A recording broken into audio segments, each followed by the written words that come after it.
प्रिय साथियों, blog spirit channel में आपका फिर से स्वागत है। आज हम चाहते थे कि कुछ ऐसा किया जाए कि हम ऐसा जान सकें कि धनों पर शक्तियाँ उपस्थित होती हैं और वो शक्तियाँ कितनी बलवान होती हैं, कितनी शक्तिशाली होती हैं कि उसका प्रत्यक्ष अनुभव हमारे भांजे जी को हुआ है, श्री सत्यनारायण जी को।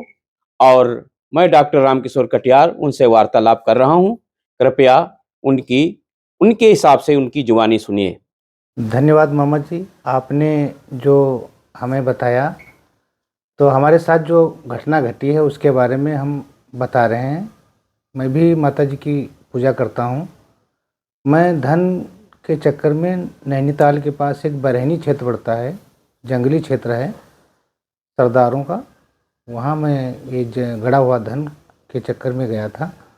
वहाँ जब हमने शुरुआत में पूजा पाठ किया तो हमें कुछ नहीं लगा, और ज़मीन के अंदर कम से कम 4-5 फीट के गहराई तक जब पहुँचे तो हमें एक छोटा सा बेसमेंट दिखाई पड़ा। तभी सरदार कम से कम 6-7 लोग थे, 7-8 लोगों के बीच में मैं अकेला था। मैं वहाँ का पुजारी बनकर गया था। जब वहाँ बेसमेंट का समय आया, थोड़ा किनारा मालूम पड़ा, चूने जैसा सफ़ेद बेसमेंट था। तभी एक बहुत तेज़ की हवाई घूमते हुए, और हमने एक गोल घेरा बना रखा था। उसके अंदर हमने बताया था कि इसके बाहर कोई ना निकले। तभी हमें आवाज़ ऐसी लगी कि 2 आदमी कम से कम 40-50 फीट के लंबाई में थे, सफ़ेद कपड़े में थे और बड़ी बड़ी मूँछें थी। आँख के भी पलकें भी बहुत मोटी थीं।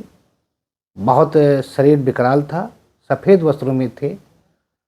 पैजामा टाइप जो लुंगी पहनते हैं, कुर्ता था, हवा में लहरा रहा था। वो आते आते हमसे बोले, 2 थे, वो हमसे बोले कि प्रसाद दे, बिगड़ कर बहुत तेज़ आवाज़ में। तो हमने जब उनको देखा तो काम तो रुकवा दिया, लेकिन उनको देखकर हमें ऐसा लगा कि आज मेरी जान तो गई, हमारे साथ में जितने भी सरदार हैं वो भी आज जान से चले जाएंगे।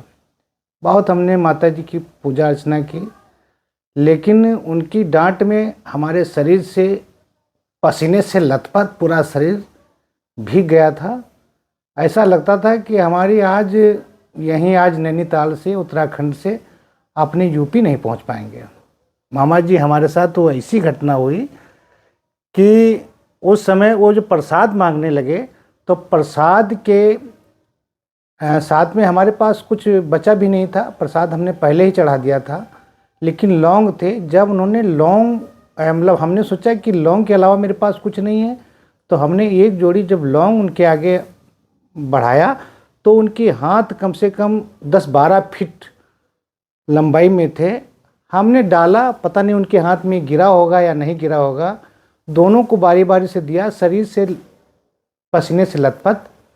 हमें फिर काम तो रोक दिया, लेकिन हमको ऐसी वो घटना घटी हमारे सामने कि अभी भी हमारे जो शरीर के रोए हैं कांप उठते हैं वो इसे दृश्य देखकर। इतना विकराल डरावना शरीर था उन लोगों का। लेकिन उन लोगों को देखकर हमें ऐसा लगा कि आज हमारी आज छुट्टी, हमारा अंतिम दिन है। लेकिन माता जी की कृपा से कुछ नहीं हुआ। हमने जो दृश्य देखा मामा जी, हम आपके सामने ये प्रत्यक्ष रूप में बता रहे हैं। ये हमारे साथ जितनी घटना घटी है वो ही हमारे सामने जितनी घटी है वही हम आपके समक्ष बता रहे हैं। मामा जी, बहुत बहुत धन्यवाद जो आपने हमसे पूछा, हमारे साथ जो घटना घटी उसके बारे में हमने आपको जितनी भी सच्चाई बताई है, साफ सफाई की सच्चाई बताई है। सच्ची और प्रत्यक्ष घटना जो हमारे भांजे के ऊपर घटित हुई थी, आपने सुना। ये बिल्कुल सत्य है, 100% सत्य है। इसमें कोई भी संदेह करने की ज़रूरत नहीं है। अगर ये चैनल और हम लोगों की वार्ता आपको पसंद आई है तो कृपया चैनल को सब्सक्राइब, शेयर और लाइक करें। धन्यवाद।